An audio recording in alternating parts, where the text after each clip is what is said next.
যোৱাকালি আমাৰ সদৌ কচৰাবস্তি ছাত্ৰ সন্থাৰ উদ্যোগত ধুবুৰী জিলাত আমাৰ জোৰ লৈ সমদল এটা শান্তিপূৰ্ণ প্ৰতিবাদ কাৰ্যসূচী আছিলে।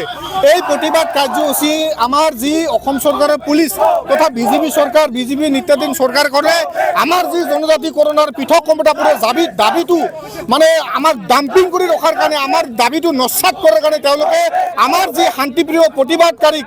কালি লাঠিচালনা কৰে আৰু তাত আমাৰ যিবিলাক আইমাতৃ আমাৰ যি আক্ৰাসুৰ কৰ্মী বহুতো জখম হয়। আমি এই ঘটনাত সদৌ কচৰাবস্তি ছাত্ৰ সন্থাৰ আমি আজি দিনজোৰা কাৰ্যসূচী লৈছোঁ। গোটেই অসমত জিলা সমিতিয়ে আজি আমি চিৰাং জিলাত এই কাৰ্যসূচী পালন কৰিছোঁ আৰু এই কাৰ্যসূচীৰ জৰিয়তে অসম চৰকাৰ তথা ভাৰত চৰকাৰ বিজেপি চৰকাৰক সকলোৱে দিব খুজিছোঁ যে কোচ ৰাজবংশীসকলক লৈ আপোনালোকে ইমান দিনে হেতালি খেলিছে আৰু নহ'ব, আমি এই হেতালি খেলিবলৈ নিদিম। গতিকে আমি সদৌ কচৰাবস্তি ছাত্ৰ সন্থাই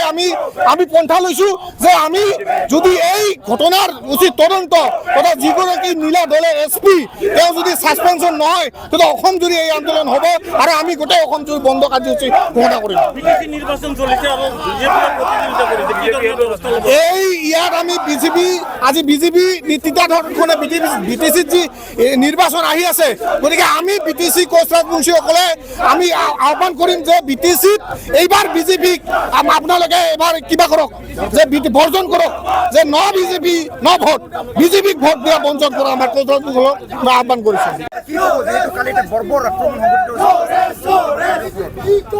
চাওক কালি যিটো বৰ্বৰ আক্ৰমণ কৰিলে কোচ ৰাজবংশী জাতিটোক এনেকুৱা দুৰ্ব্যৱহাৰ কৰিলে এই দুৰ্ব্যৱহাৰ প্ৰতিফল আমি অতি সোনকালে দি আছোঁ। আজি ধুবুৰী জিলা প্ৰশাসনে যিটো বৰ্বৰ মানে আক্ৰমণ কৰিলে আজি মহিলাখিনি আক্ৰমণ কৰিছে যিহেতু মহিলা পুলিচ নাছিল তাৰ কাৰণে আমি সদায় কওঁ যে আজি যিটো BTR ইলেকশ্যন আহিছে এই BTR ইলেকশ্যনত বিজেপিয়ে 1 নম্বৰ মুখ ঠেকচা খাব 100%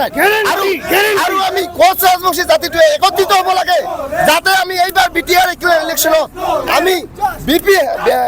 বিজেপিক একে মুখে ঠেকচা কৰি দিব পাৰোঁ। তাৰ কাৰণে আমি অভিবাদন জনাইছোঁ আমি কোচ ৰাজবংশী জাতিটো। কালি যে ধুবুৰী প্ৰশাসনে অসম চৰকাৰৰ নিৰ্দেশ মৰ্মে হিমন্ত বিশ্ব শৰ্মাৰ নিৰ্দেশ মৰ্মে যি কাণ্ড কৰিলে নিৰীহ জনতাৰ ওপৰত কোচ ৰাজবংশী জনতাৰ ওপৰত যি জঁপিয়াই পৰিল মহিলা পুলিচ উপস্থিত নোহোৱা স্বত্তেও মহিলাৰ ওপৰত যি বৰ্বৰভাৱে আক্ৰমণ কৰিল লাঠিচালনা কৰিল চৰম দুৰ্ভাগ্যজনক ঘটনা। অসম চৰকাৰক আমি সকীয়াই দিব বিচাৰিছোঁ আপোনালোকৰ যি নীতি গছত উঠাই গুৰিত খাৱা এই নীতি পৰিহাস কৰক অন্যথা এই BTR নিৰ্বাচনত ইয়াৰ প্ৰত্যুত্তৰ আপুনি পাব খাটাং আৰু আগন্তুক বিধানসভা নিৰ্বাচনৰ ইয়াৰ প্ৰত্যুত্তৰ নিশ্চয় পাব। আৰু আমি আজিৰ পৰাই BTCৰ অন্তৰ্গত যিখিনি কোচ ৰাজবংশী গাঁও আছে প্ৰত্যেক গাঁৱে আমি সোমাম আৰু তাতে বিজেপিক খেদিবলৈ আমি পৰিকল্পনা আমি নিশ্চয় ল'ম আৰু বিজেপিক পৌষ এটা আমি দিমেই ৰাইজৰ সহযোগত।